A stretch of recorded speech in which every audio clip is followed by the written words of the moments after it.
श्रीरामचंद्रं शरणं प्रपद्ये श्रीरामदूतं शरणं प्रपद्ये। श्रीराम जय राम जय जय राम।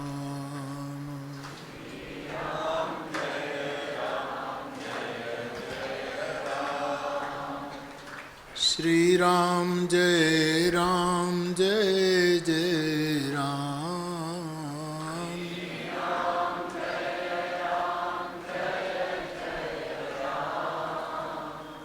श्रीराम जय राम जय जय राम।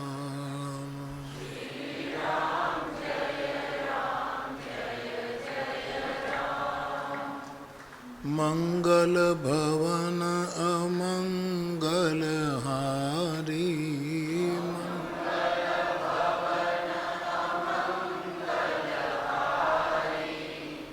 द्रवहु सो दशरथ अजिर बिहारी।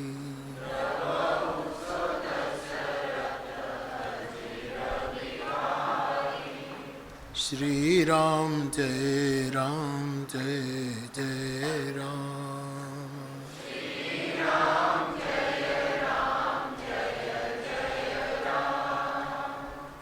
जय जय जय हनुमान गोसाई।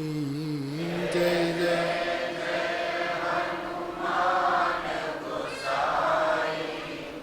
कृपा करो गुरुदेव के नाई।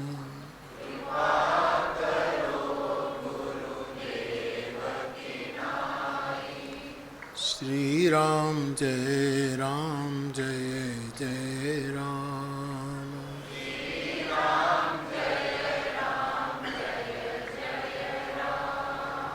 श्री राम जय राम जय जय राम। श्री राम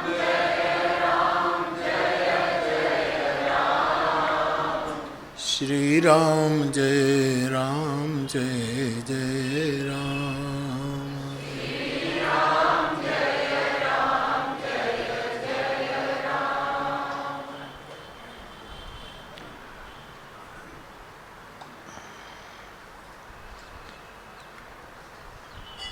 आज पूज्यपाद ब्रह्मलीन डोंगरेजी बापानी 31મી પુણ્યતિથિ છે, ત્યારે એમની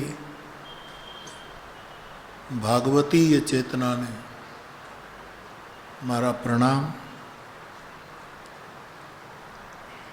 આપ સૌને પણ મારા પ્રણામ। જય સિયારામ।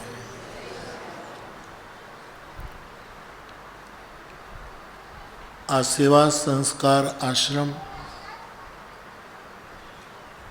જ્યાં વર્ષોથી સંતોનો નિવાસ રહે છે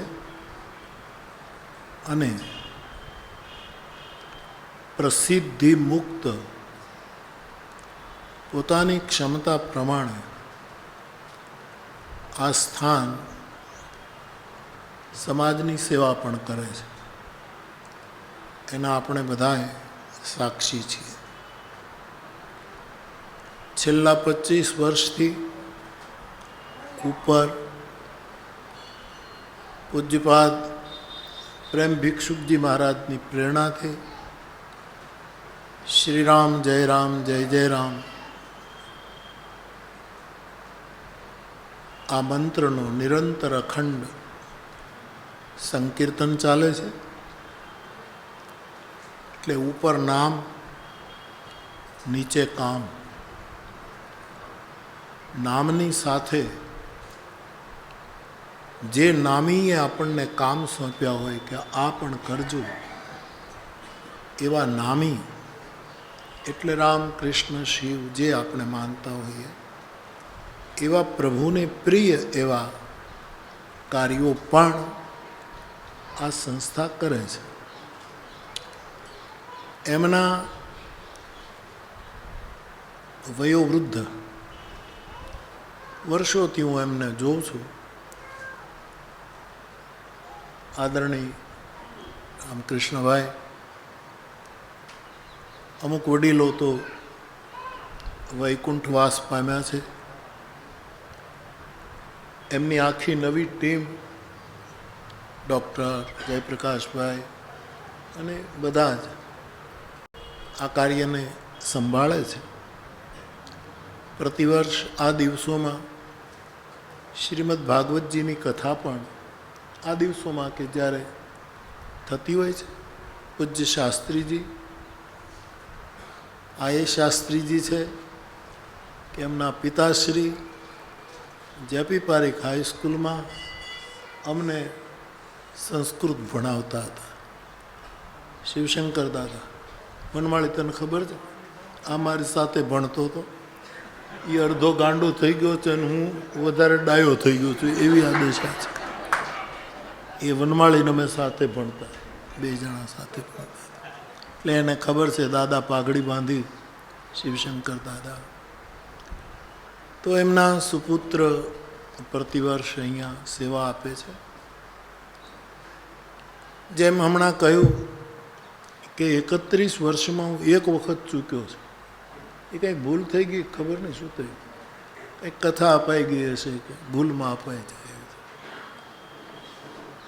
બાકી હું નિરંતર અહીંયા રહી શકું એને મારું સદભાગ્ય ગણું છું. આદરણીય રમણીકભાઈ ગૌર સાહેબ, જે અમારા શિક્ષક છે, અમે એમની પાસે ભણ્યા છીએ, જેમણે હમણાં પ્રારંભિક ઉદ્બોધન કર્યું, એમને મારા પ્રણામ. વિશેષ કોઈ ભૂમિકા બાંધ્યા વગર પૂજ્યપાદ ડોંગરે બાપા એમના સ્નેહાદરનું હું શરૂઆતમાં પાત્ર બની શક્યો એનો મને આનંદ છે.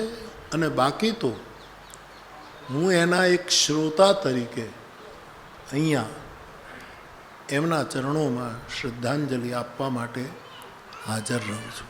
એમની કથાઓ મેં ઘણી સાંભળી. યદ્યપિ બાપાની શૈલી એની શૈલી, મારી શૈલી મારી શૈલી, પણ એમને મેં ખૂબ સાંભળ્યા છે. તો એવા પૂજ્યપાદ બ્રહ્મલીન ડોંગરે બાપાની આજે પુણ્યતિથિ છે, ત્યારે હમણાં એક ટૂંકો પરિચય આપવામાં આવ્યો. મેં જેટલા એમને જોયા છે, જાણ્યા છે, એ ઉપરથી કહી શકું કે માણસમાં 25-25 વર્ષે આશ્રમ બદલાય. આપણી સનાતની પરંપરા આશ્રમીય વ્યવસ્થામાં 25-25 વર્ષના 4 ભાગ પાડવામાં આવ્યા છે. એટલે કે પહેલાં 25 વર્ષ બ્રહ્મચર્ય આશ્રમ, ત્યારબાદ 25 વર્ષ ગૃહસ્થાશ્રમ, એના પછી 25 વર્ષ વાનપ્રસ્થાશ્રમ, અને પછી છેલ્લા 25 વર્ષ એ સંન્યાસ આશ્રમ. એ આમ તબક્કે એવું આપણા ઋષિમુનિઓએ વિભાજન કર્યું છે. પણ જેમણે ડોંગરે બાપાને જોયા હશે, જોયા પછી એમને સાંભળ્યા હશે, સાંભળ્યા પછી એને થોડાક અંદરથી જાણ્યા હશે,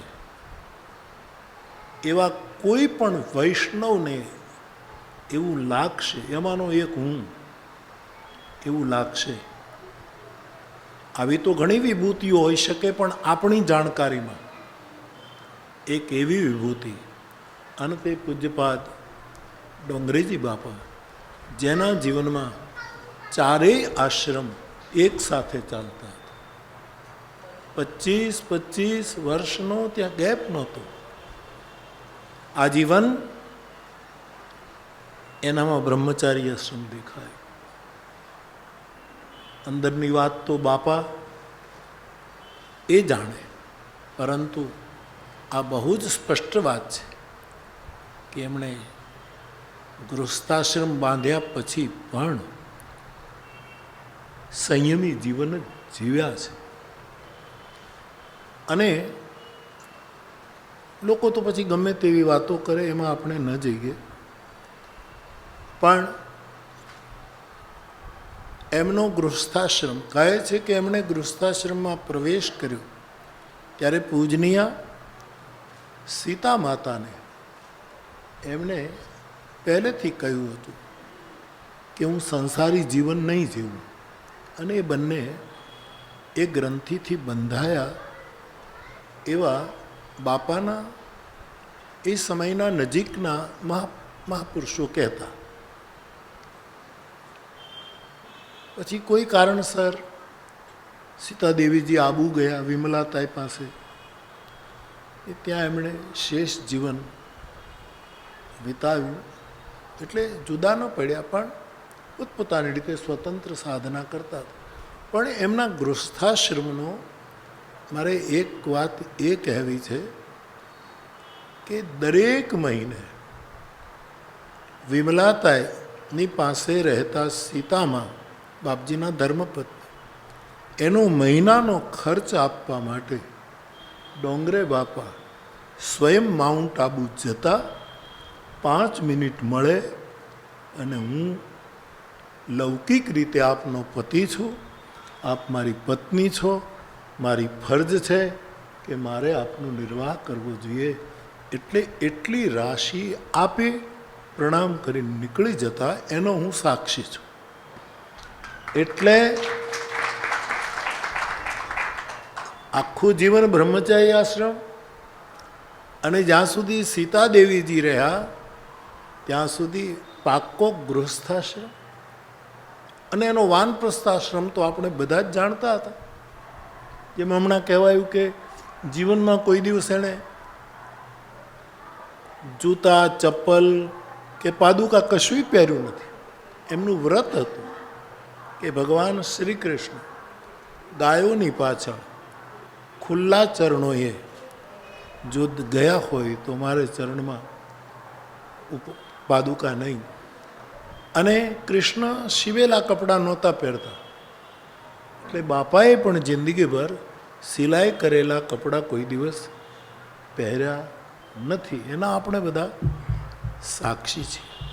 એટલે બીજી વસ્તુ એ કે કૃષ્ણ વ્રતી હતા, એ વાનપ્રસ્થી હતા.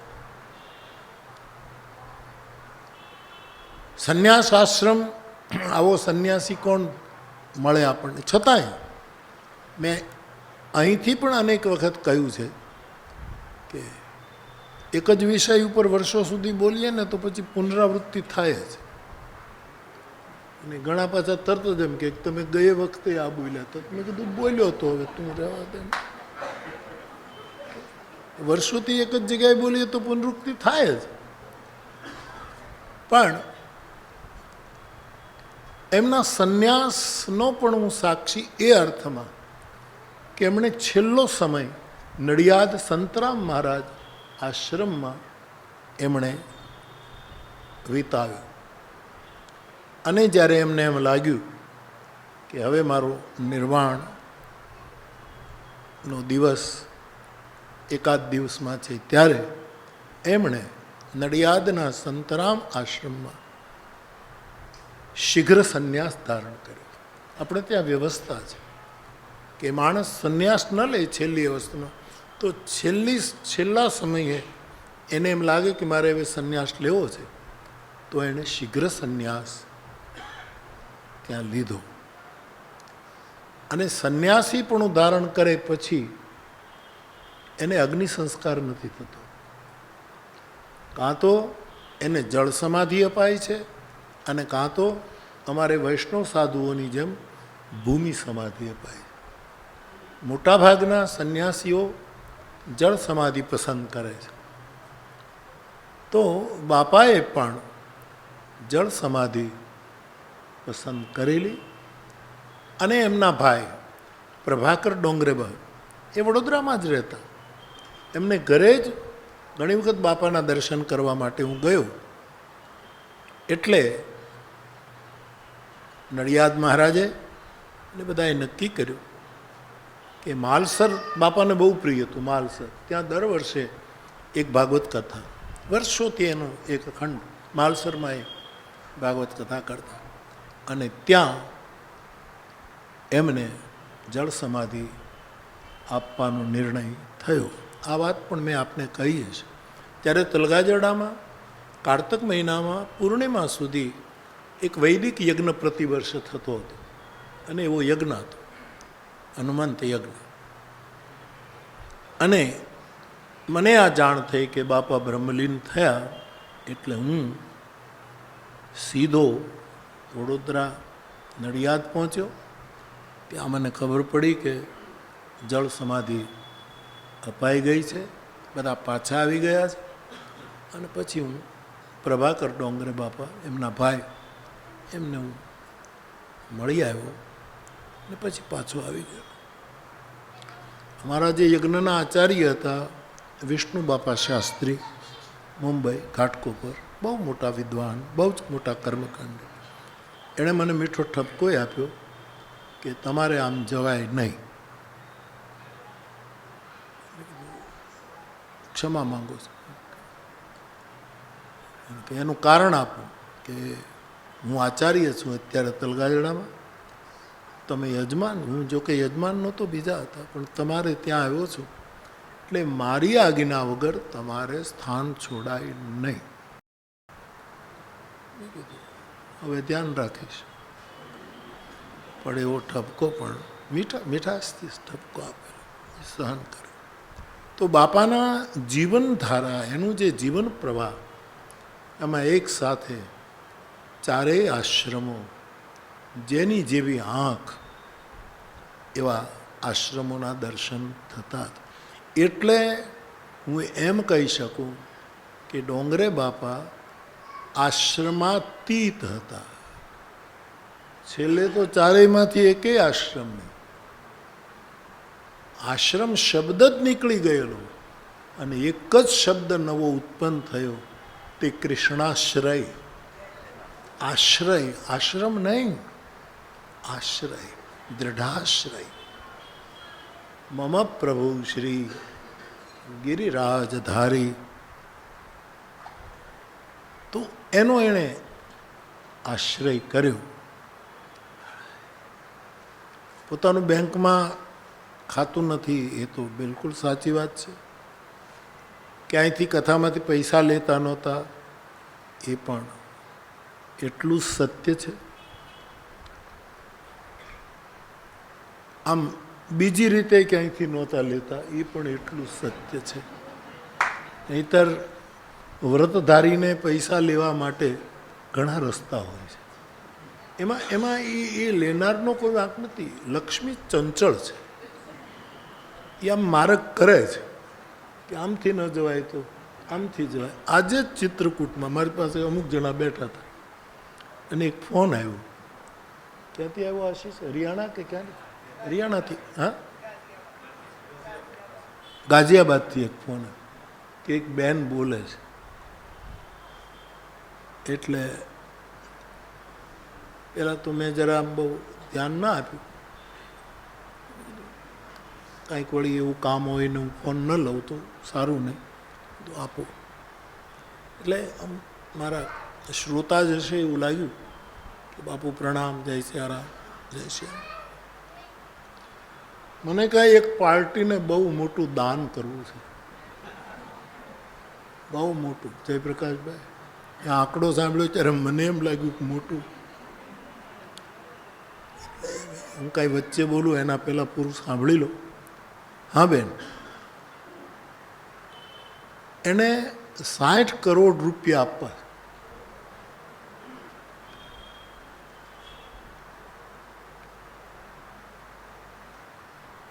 બાર ને 36 આ વાત થઈ હતી. ઘડિયાળમાં જોયું હતું. કીધું પેલા સાંભળ્યું, 60 કરોડ રૂપિયાનું દાન કરવું છે. એમાં એ તમને આપે, પછી 30 કરોડ તમારે તમારા તરફથી આપો છો એમ કહીને એને પાછા આપવા,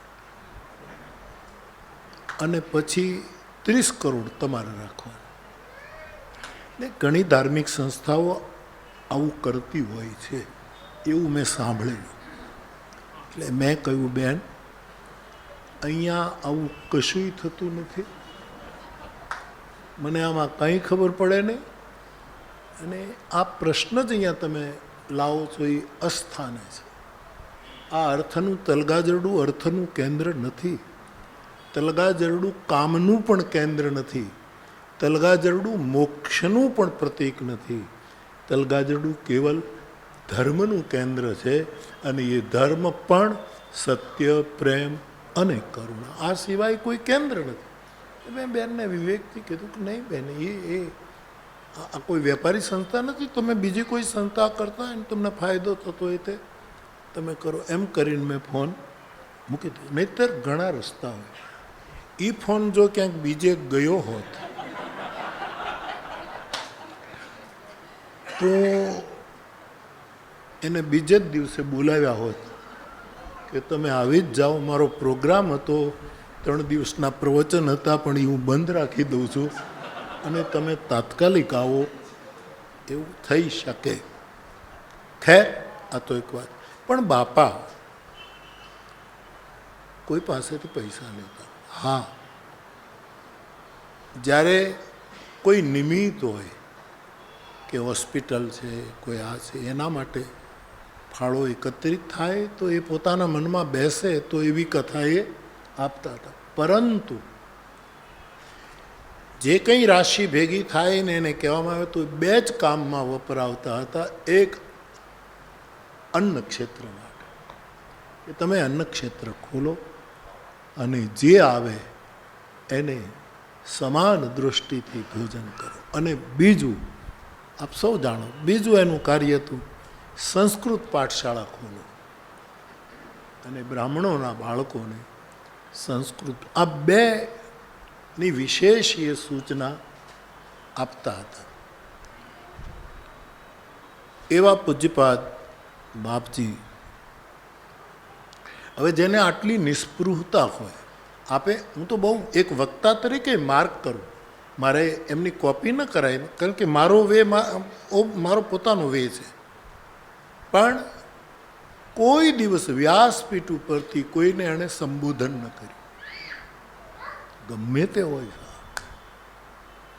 કે આ કથાના યજમાન ફલાણા ફલાણા, આ કથાના સેવકો, આ નેવર સાહેબ. એ સીધા એકાદ શ્લોક બોલી અને ભગવત ચર્ચા જ શરૂ કરી દેતા. જેપી પારીખ હાઈસ્કૂલમાં પ્રેમ ભિક્ષુકજી મહારાજ અને બાપજી, આ પ્રસંગ મેં ઘણી વખત યાદ, એ 2 જ્યારે ભેગા થયા ને હજારો લોકોએ આ દૃશ્ય જોયું, હું પણ એમાં હતો, તો એણે ખાલી મહારાજશ્રીને પ્રણામ કહીને શરૂ કરી દીધેલું. બીજી કોઈ, આ વ્યક્તિ કેવલ ભગવત ચર્ચા માટે જ જન્મેલી વ્યક્તિ હતી. લોકવાર્તામાં કોઈ દિવસે ગયા જ નહીં, કોઈનું નામ જ ન લે કોઈ દિવસ. અને બધાને ટેવ પણ પડે. એ ક્યારે થાય? જે માણસ બાફેલા મગ ખાતો હોય, જે માણસ ઘી વગરની રોટલી ખાતો હોય, જે માણસ કાળા રંગના જાંબુડા ખાતો હોય, જે માણસ મેથીની ભાજી કે તાંદળિયાની ભાજી જ ખાતો હોય, એવા ત્યાગી અને તપસ્વી લોકો જ આ કરી શકે. નહીંતર તો સૌની રીત જુદી હોય, એ વાત જુદી, પણ આ એક માર્કેબલ, આ એક આપણને ધ્યાન ખેંચે એવી એક પરમ વક્તાની આ શૈલી. કોઈનું નામ જ નહીં સાહેબ, મેં તો નથી સાંભળ્યું, અને હું નથી સાંભળ્યું એટલે કોઈએ નહીં સાંભળ્યું હોય, અને જેણે સાંભળ્યું હશે એ ખોટા હશે. આ તો એના કાનમાં ધાક પડી હશે, આ તો એનું ધ્યાન બીજે હશે, આ તો બાપા બોલ્યા હોય કે દામોદરને પ્રણામ કરવું નહીં, એ માણસનું ક્યાંક દામોદર નામ હોય તો આખી વાત જુદી છે. બાકી આમણે કોઈને આ નિસ્પૃહતા ક્યાંથી આવે? ગઈકાલે હું છાપા માનતો તો લિયો જનીશ નામનો એક પાશ્ચાત વિદ્વાન, વિદ્વાનોએ વાંચ્યું છે, ગઈકાલના જ છાપામાં વાત હતી. એનું નામ હતું લિયો જીનસ. બહુ મોટો દાર્શનિક, બહુ મોટો ચિંતક. પાશ્ચાત જગતમાં એનું બહુ મોટું નામ, અને એ વખતે જારશાહી રાજાશાહી પાશ્ચાત જગતમાં ભયંકર એ બધી પહેલી હતી. અને આ કોઈની ખુશામત નહીં કરનારો દાર્શનિક, એટલે ગરીબી પણ એટલી, એટલે ભૂખ લાગી ત્યારે એ કોરો રોટલો ખાતો હતો. એટલે કોરી બ્રેડ, રોટલો તો નથી, બ્રેડ કોરી, જેમાં બટર કંઈ નહીં. અને બીજાના બટરથી પ્રભાવિત થાય, સમજી ગયા ને? બટર એટલે શું? એ સાધક ન કહેવાય. કોરી બ્રેડ ખાતો. હેલારો પિક્ચર તમે જોયું છે? હેલારો જેટલે વનમાળી તે જોયું તો સાંભળે તો છે ને, ઓછું.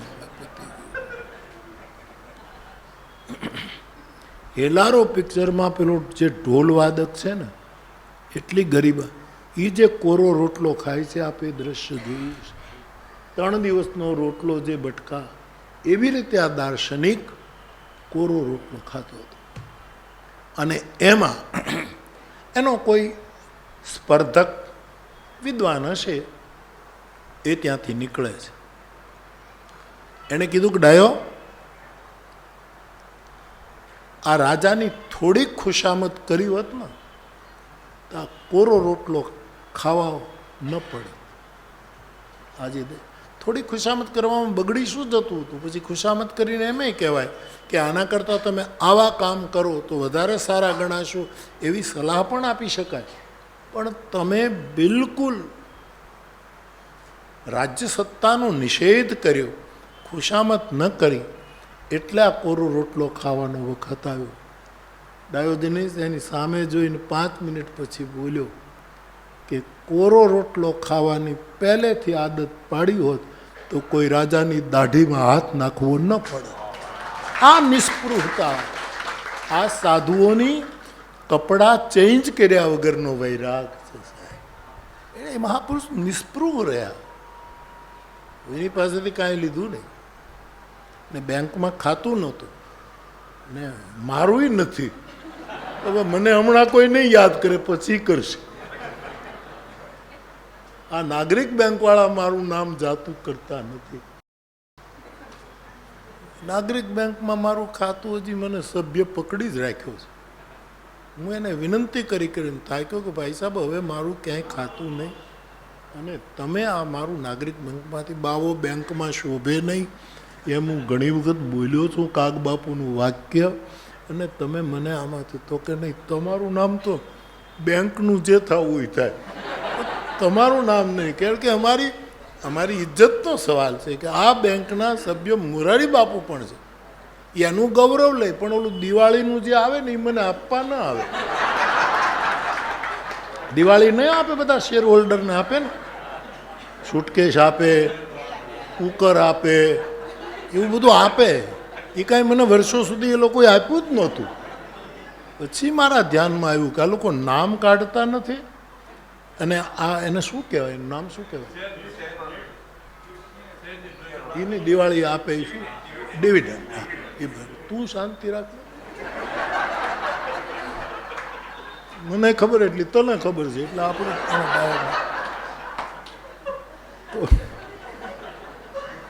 ડિવિડન્ડ છે. પછી અમારા સંઘવી સાહેબ એ મને કહે બાપુ સોરી હો, અમે તો કે તમે કાંઈ લેતા ન હો ને એટલે લે પેલા ભાઈ તમે, હું તો લઈને કોઈક બીજાને આપી દઉં, મારે ક્યાં, મારે હું કોઈ દિવસ કાંઈ રાખું છું બીજાને જ આપી. પણ તમારી ફરજ છે કે હું તમારી બેંકનો સભ્ય હું તો તમારે નિયમસર મને આપવું જોઈએ. રમતમાં મેં તો વિનોદ. પછી એ લોકોએ સુધારો કર્યો કે સૌથી પહેલાં બાપુને પહોંચાડો. આ વખતે બહુ સરસ થેલો કાઢ્યો, બહુ સરસ. બેન આખી બેંક આવીને મને આપી ગઈ, સરસ હતું. મેં કોને એ પછી હું પૂછું કે નાગરિક બેંકવાળા બધા ગયા તો કે હા, પછી કોકને આપી દઉં. એ ઊભા હોય ત્યાં સુધી મારે તકલીફ. અરે ઘણા લોકો આવે બિચારા, એટલા પ્રેમથી આવે, પછી હું વાટ જોઉં કાંઈક ક્યારે જ જાય પછી બીજાને અપાય, નહીંતર તો એકાદ દિવસ. પણ એમણે મારું નામ એમને રાખ્યું છે. ખેર, એ તો બધી લૌકિક વાતો છે. પણ વક્તા તરીકે વક્તાના 6 ગુણો હોય, જેને આપણે ષડગુણ કહીએ છીએ. 6 પ્રકારના ગુણ, જેમ 6 વિકાર, 6 શાસ્ત્ર, એમ ષડગુણ. આ મૂળ સંસ્કૃત શબ્દ છે. એના ઉપરથી પછી અપભ્રંશ થતાં થતાં છગન થઈ ગયું. આ છગન મૂળ તો 6 પ્રકારના ષડગુણ, એનું અપભ્રંશ. એટલે જગતમાં જેટલા છગન હોય મૂળ અપભ્રંશ છે. વક્તાના એક વક્તા તરીકે હું કહી શકું, શૈલી તો પોતાની હોય, લોકોને આમ શું કહેવાય પકડી રાખે, નીકળવાના, એ બધી વાત જુદી છે. વક્તવ્યની પોતપોતાની શક્તિ હોય. પણ વક્તાના જે એની અંદરની જે ક્વોલિટી હોવી જોઈએ, અંદરની જે વૃત્તિ રૂપે જે હોવી જોઈએ, એ 6 છે. અમને આ બધું કૃષ્ણશંકર શાસ્ત્રી દાદા, ભાગવત વિદ્યાપીઠ, અમદાવાદ, એ કહેતા. એમાંથી જેટલું યાદ છે એટલું હું આપને કહું ને પછી તમે આ સૂત્રના કેમેરાથી અથવા તો આ સૂત્રના એક્સરે મશીનથી ડોંગરે બાપાને જુઓ તો સાહેબ કબૂલ કરવું પડશે કે આ બધા જ લક્ષણો આ વિભૂતિમાં હતા. કોઈ પણ વખાણ કર્યા વગર કશું કાંઈ કારણ નથી.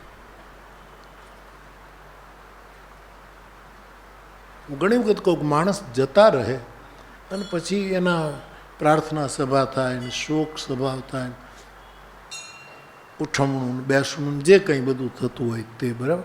પછી ગુજરી ગયા પછી એનું બધું સારું જ બોલાય ને, એનું કોઈ ખરાબ તો ન જ બોલે, બધું સારું જ બોલે. બહુ સારા હતા, જુગાર રમતા પણ કોઈ દિવસ હારતા નહીં. આ તું એના ગુણ ગાય છે. તું રોજ કોથળી 2 નાખતા હતા પણ કોઈ દે એને ચડ્યો નહીં. આ તો એક વિનોદ છે. પણ મર્યા પછી એના ગુણોની જ ચર્ચા થાય ને. એટલે મને એવું લાગે કે આજે ગુજરી ગયા પછી કોઈના ગુણોની ચર્ચા કરે, એ જો એની હાજરીમાં કર્યો જ નહોતો, 5 વર્ષ વધારે જીવત કે હું આવો હતો, અને એ સિદ્ધ કરવા માટે 10 વર્ષ વધારે. પણ આ સમાજને ટેવ છે ગુજરી ગયા પછી જ આવું કરે. જીવતો હોય ત્યારે આનાથી 25% કીધું હોય ને તો એ જીવી જાત કે હું એ સારો માણસ છું. પછી તો બધા જ આવું કહેતા હોય. આ બાપા નથી, પણ એની ચેતનાને સ્મરણ કરીને મારે કહેવું છે. મને તો આવું જ દેખાયું છે ભાઈ, મારી તલગાજરડી આંખમાં. હા, પરમાત્માના અસ્તિત્વમાંથી વ્યવસ્થા રૂપે જે વક્તાઓ અવતર્યા છે આ ધરતી ઉપર, એ શીખ્યા નથી. કોઈ યુનાનની સ્કૂલોમાં વ્યાખ્યાન કેમ અપાય એ એરિસ્ટોટલ પાસે કે કોઈના પ્લેટો પાસે એ કોઈ ક્લાસ ભરવા નથી ગયા. એ જન્મજાત વક્તા છે. અને આપણને ખબર ન હોય કેટલા જન્મથી બોલતા હશે, એ આપણને ખબર ન હોય. અને હજી કેટલા જન્મ બોલશે એની પણ આપણને કોઈ ખબર નથી. એટલે અસ્તિત્વની વ્યવસ્થા રૂપે જે વક્તાઓ આ ધરતી ઉપર આવ્યા હોય, એના જે અમુક લક્ષણો છે, એમાંનું પહેલું લક્ષણ છે વક્તાની વાણી સત્યાત્મક હોવી જોઈએ. આ ખાસ શબ્દ જે વપરાયો છે એ જ હું વાપરું, સત્યાત્મક. એની વાણીમાં સત્ય હોવું જોઈએ. હવે જેમણે રામકૃષ્ણભાઈ બેઠા છે, આમાંથી આપે પણ ઘણાએ, ગોર સાહેબે તો, રમણીકભાઈ તો સાંભળ્યા જ હોય, પણ જેટલાય 31 વર્ષ બાપાને તો ગયે થયા, પણ દાદાને બાપાને સાંભળ્યા છે. કોઈ પણ માયનો લાલ એમ નહીં કહી શકે કે ડોંગરે બાપુ ખોટું બોલે. તાકાત જ નહીં, તમારી જીભ જ નહીં. કારણ કે એનું સત્ય આપણને ખોટા વિચાર કરવા જ નથી. તો જેની વાણી સત્યાત્મ, અમુક માણસો માટે તમે કહી જ ન શકો કે આ ખોટું બોલે, ભરોસો જ આવે કે આ બોલી નાખ્યું એટલે વાત પૂરી થઈ ગઈ, હવે એમાં કંઈ બીજું કંઈ હોઈ શકે જ નહીં. એટલે સત્યાત્મક વક્તા હતા. પણ સત્ય ઘણી વખત લોકોએ ઘણું કડવું કરી નાખ્યું છે અને પછી એવો દાવો કર્યા છે કે અમે સાચા છીએ એટલે કડવા છે. શેરડીના રસને ઘણાએ કડવો કરી નાખ્યો છે. એ કડવો નથી. એટલે વક્તા સત્યાત્મક હોય પણ એની વાણીમાં સ્નેહ હોવો જોઈએ, એની વાત સ્નેહાત્મક પણ હોવી જોઈએ. તો ઘણા સત્યવાદીઓ સમાજમાં હશે, એ બહુ જ અવળું બોલે, ઉલટું બોલે સાહેબ. એ બીજાને કંઈ ગણે જ નહીં કે તમે તો બધા ખોટા છો નહીં, પોતે જ જાણે. ખેર, એટલે સત્ય બહુ કડવું કરે. આ બહેનોમાં વધારે ખબર હોય, સાસુ વહુ હોય એને કે વહુ સાચી હોય પણ સ્નેહાત્મક ન હોય તો એને ખરાબ વિપરીત. અને સાસુ ખબર નહીં સાચી હોય કે ન હોય, પણ સાચી હોય તો એ સ્નેહાત્મક હોય. એક વહુને એની સાસુએ કીધું કે આ તારું પિયર નથી, સાસરું છે, માપમાં રહેજે. આ તારું પિયર નથી, તું માપમાં રહેજે. 5 મિનિટ પછી વહુ બોલી કે સાસુમાં તમારું પણ આ પિયર નથી, માપમાં રહેજે. ત્યારથી બે જણાએ એકાબીજાની ભૂલ કાઢવાનું બંધ કરી દીધું અને સ્નેહાત્મક થઈ ગઈ. બંને જણી સ્નેહાત્મક. વક્તાની વાણીમાં સત્ય હોવું જોઈએ અને સત્ય બોલહી પ્રિય, બોલહી સત્ય પ્રિય વચન વિચારી. ગોસ્વામીજી કહે સત્ય બોલે પણ સ્નેહયુક્ત હોય. ડોંગરે બાપામાં આપણને દેખાય. કોઈ દિવસ કોઈને કાપવાની વાત નહીં, કોઈ દિવસ કોઈના ઉપર ઉગ્ર થવાની વાત. એની ધારા, સ્નેહની ધારા પ્રમાણે ચાલ્યા કરે. અસ્તિત્વ દ્વારા નિયુક્ત વ્યવસ્થા રૂપે આવેલા વસુંધરા ઉપર વક્તાઓ, એનું ત્રીજું લક્ષણ છે સત્યાત્મક, સ્નેહાત્મક અને ત્રીજું એની વાત શાસ્ત્રાત્મક હોવી જોઈએ. એના મૂળમાં શાસ્ત્ર હોવું જોઈએ. પછી એક સૂત્ર લઈને વક્તા ઘણો વિસ્તાર કરે. એક નાનકડા બીજમાંથી કેટલો વડલો નીકળે છે અને અનેક બીજો તૈયાર કરી શકે.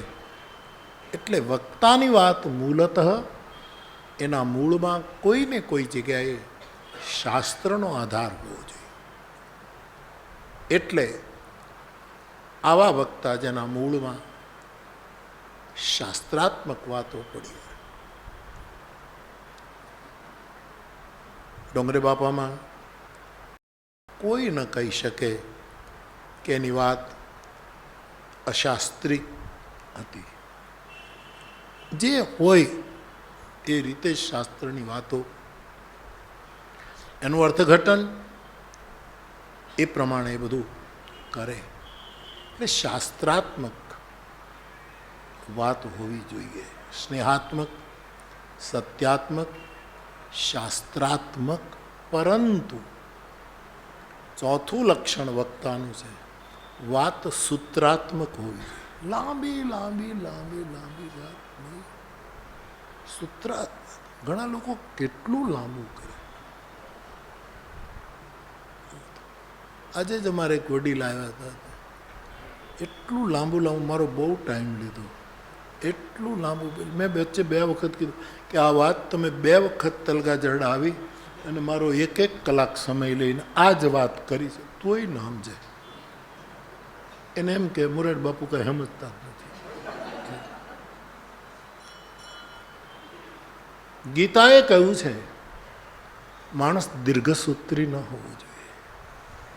ઘણા બહુ દીર્ઘસૂત્રી, બહુ દીર્ઘસૂત્રી. મારે તો દુનિયાભરના ફોન આવે તો એમાં એટલી લાંબી વાતો કરે. મારે તો આ મુકેશને મેં કીધું છે કે જો ટૂંકી કરે વાત. ઘણી વખત પછી જાણીતા હોય તો મુકાય પણ નહીં. મગનલાલના ભાભી બીમાર પડ્યા. બાપુ કોણ મગનલાલ અને એની ભાભી? ત્યાંથી હોય કોઈ મગનલાલ એની ભાભી બીમાર પડી હશે. આપણે કોઈ મગનલાલની ભાભી બીમાર પડ્યા. બાપુ એની નાની બેન.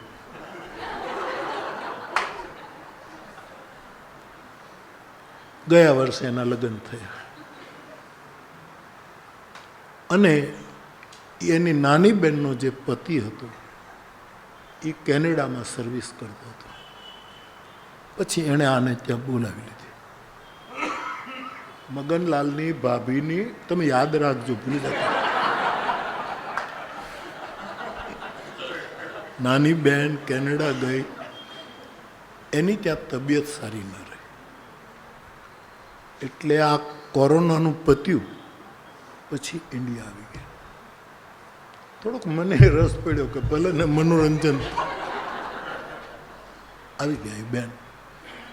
અને બાપુ તમે ન ઓળખો પણ એના જે ફૈબા છે, તમે અવારનવાર ગીરમાં જાઓ છો એટલે એ ગીરમાં રહેતા. મનમાં કીધું હું મેં જવાનું શરૂ કર્યું એના પહેલાં એ ગુજરી ગયા હતા. એટલું લાંબુ કરે જેનું કોઈ આદિ અંત કહું. જાસુ ન પાવા મતિ અનુમાન નિગમ અસગા દીર્ઘસૂત્રી કરતા ચ તામસ ઉચ્યતે. ભગવાન ગીતામાં કહે છે જે દીર્ઘસૂત્રી છે એને તારે તામસ કરતા જાણવો. એ કર્મ કરે છે પણ એના કર્મો તામસી છે, દીર્ઘસૂત્રી. તો બાપજી સૂત્રાત્મક બોલતા.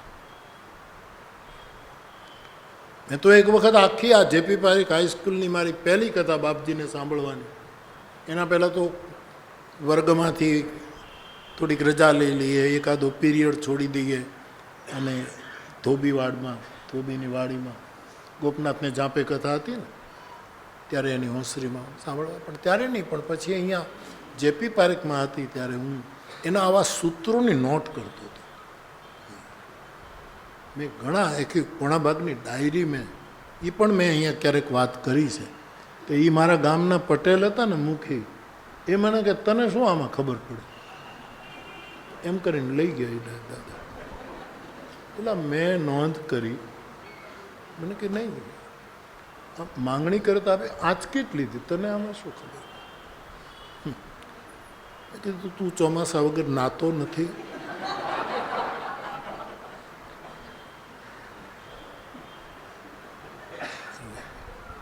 ખેર સૂત્રાત્મક વાત હતી સાહેબ.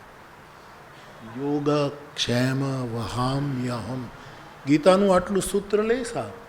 5-10 મિનિટ એ સૂત્રને જાદુ દીર્ઘસૂત્રી ન બનાવે. કરીશ્યે વચનં તવ, આમ નાનકડું સૂત્ર લે.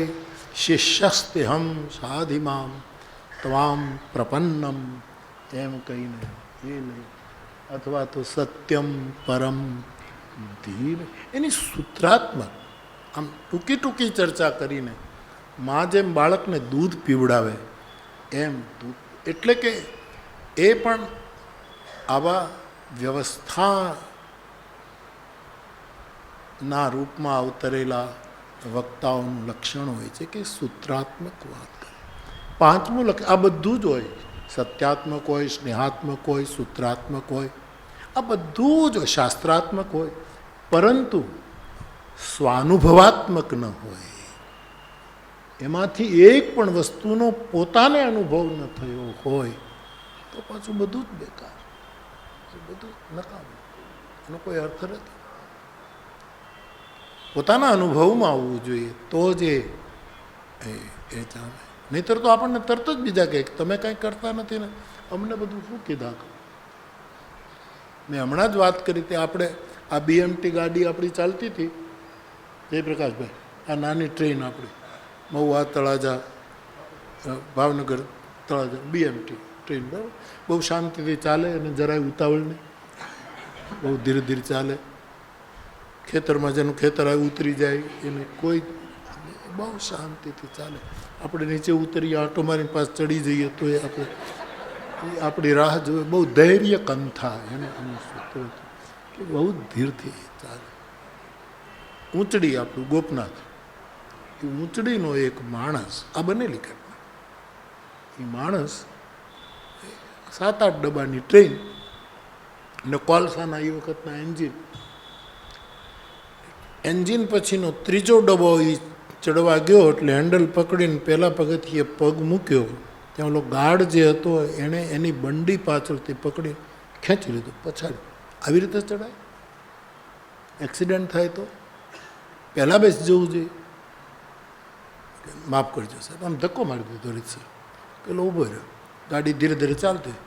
7મો ડબ્બો પૂરો થયો ને ગાર્ડની કેબિન આવી એટલે ગાર્ડ દોડીને હેન્ડલ પકડીને પહેલે પગથિયે પગ મૂક્યો એટલે ઓલાએ એને કોટ પકડીને પાછો પછી કે તમે આમ કરો છો ને મને સુધારવા શું આવ્યા, પહેલાં મને તમે આવી રીતે ન ચડો. પણ બોલો કે મારે તો કે ન ચાલે એમ કરીને એને પછાડ્યું. પછી બીજું કે ચેરિટી હંમેશા પોતાને ઘરેથી શરૂ થાય, એમ અનુભવ પોતાની જાતે થયો હોય તો. અને છઠ્ઠું, વ્યવસ્થાના રૂપમાં અવતરેલા વક્તાઓની વાતો હંમેશા શ્રદ્ધાત્મક હોય, શ્રદ્ધામાં બોલાયેલી હોય, એ કોઈની સ્પર્ધામાં ન ઉતરે. અત્યાર સુધીમાં ડોંગરે બાપાની નકલ કરનાર એક જ વક્તા નીકળે, એ અમારા કથાકારોનું સંમેલન થાય ને એ ત્યારે આવતા, નડિયાદ બાજુનું ગામ, અને એ પોતે કહેતા કે હું ડોંગરે બાપાનો ચેલો છું. એ કપડાં એવા પહેરે, શરીર પણ લગભગ ખબર નહીં એવું કેમ કરી નાખ્યું છે, પણ લગભગ શરીરે એવું પણ વર્ણ નહોતો સુધર્યો. ડોંગરે બાપા ગોરા હતા, બહુ જ ગોરા, એને જો આમ આખું હોનાનો ઢગલો હોય ને એવું લાગે એવું ગોરા, અને ઓલો જરાક સામે. એટલે પણ એ પોતે જ કહેતા કે મને ડોંગરે એ બાપાની જેમ જ હાથમાં માળા રાખે ને અમે અમારા કથાકારના સંમેલનમાં ખાસ એની પાસે બોલાવીએ કે ડોંગરે બાપાની અદાથી તમે કહેતા એક જ મેં જોયા, બાકી કોઈ, કારણ કે એની નકલ થઈ શકે જ નહીં. તો ષડગુણ જે વક્તાના છે એ 6 ગુણો આ એક બ્રહ્મલીન મહાપુરુષમાં એના વક્તવ્યમાં આપણે જોયા છે, નિહાળ્યા છે.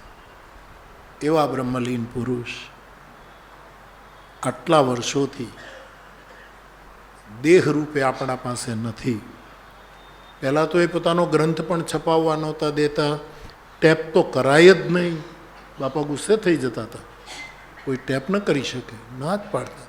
ને એનો વિરોધ એટલો જ કે પછી તમારા ઘરે જઈને તમે સોફા ઉપર બીડીઓ પીતા પીતા મારી કથા સાંભળો તો એ બરાબર નથી. એનો શાસ્ત્રી આખો પહેલો હતો. પણ પછી તો ઘણાએ કરી પણ લીધું ને હવે તો ગ્રંથો પણ છપાયા છે એના, અને એ પણ સારું થયું કે બાપા હતા ત્યાં સુધી એની વાત પણ સ્વીકારીને હવે આનો પ્રચાર થાય, એ પણ સારું થયું. એટલે એવા એક બ્રહ્મલીન પુરુષ જે આપણા સમયમાં એમને આપણી સામે ચાલતા બોલતા, મેં તો એને જમતાય જોયા છે અને સાહેબ સૂતેલા પણ જોયા. ત્યાં સુધીનો અમારો વિશેષ કોઈ પહેલું નહીં, પણ આટલો બધો એક પ્રગાઢ સ્નેહાત્મક સંબંધ રહ્યો. અને મારા માટે બહુ વિશેષ વાત એ હતી કે એમની પાસે કોઈ રામકથા માંગવા જાય ત્યારે એ હંમેશા કહે કે રામકથા કરવી હોય તો મોરારી બાપા એ ભલામણ કરીને મોકલે કે બાપુ સમય હોય તો આની રામકથા કરી દેજો ને, એવું કહેતા ક્યારેક એમણે વાલ્મીકી રામાયણની કથા કરી છે, બાકી માનસની કથા તો એ પોતે આમનું.